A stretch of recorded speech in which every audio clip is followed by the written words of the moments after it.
Matagumpay na naisagawa ang 3-day BPATS Enhancement Training sa Old Kaabakan SGA BARM. Nito lamang 19 hanggat 21 ng Pebrero taong kasalukuyan.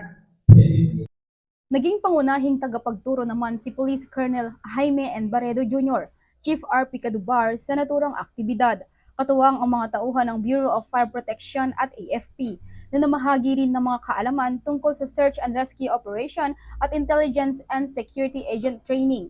Ito ay naging inisyatibo ng Acted Philippines sa pamumuno ni Hashim D. Bahunai. Acted Philippines po ay isang international French non-government organization na naitatag noong 1993 sa Afghanistan. So currently po, si Acted ay mayroong capital office sa Manila, particularly sa Mandaluyong, and then later on, nung pagputok po ng Marawi Siege ay nagkaroon ng field office si Acted sa Cotabato City. So fast forward po, since naitatag noong yung Bangsamoro Organic Law ay nagkaroon na po ng mga proyekto si Acted sa Cotabato City, particular sa BARM, related to peace building. So makikita nyo po ngayong umagang ito, nagkakandak po kami ng BPAT training, no, para sa 7 barangays ng Old Kaabakan. Ang layunin po ng BPAT training na ito ay ma-equip po natin, no, yung mga BPAT natin ng proper knowledge, no, at saka yung mga basic life-saving skills, at saka higit sa lahat ay maging isa silang instrumento upang ma-maintain yung peace and order sa kanilang mga barangay.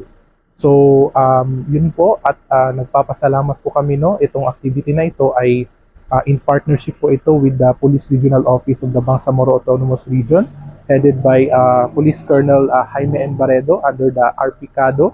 No, sir, thank you po sa inyong suporta sa amin, and then katuwang din po namin yung from the 6th Infantry Division ng Philippine Army, no? Kasama isa din po sila sa ating mga resource speaker, pati din po sa ating Ministry of Public Order and Safety, as well as from the SGADA or the SGA Development Authority.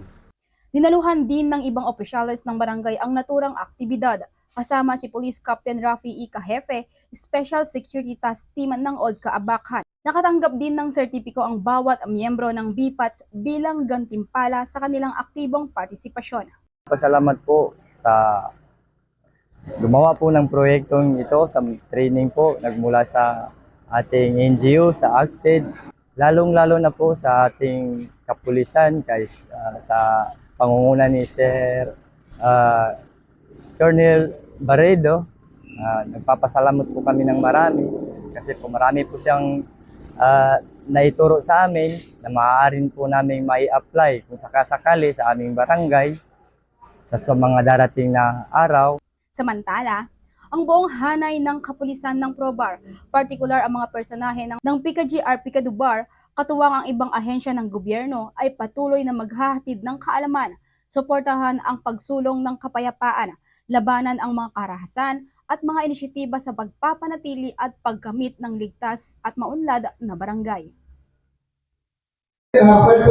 Mula rito sa Old Kaabakan SGA BARM, ako ang inyong Police News Network Correspondent, Patrolwoman Veronica Lagi, alagad ng batas, tagataguyod ng Balitang Pulis.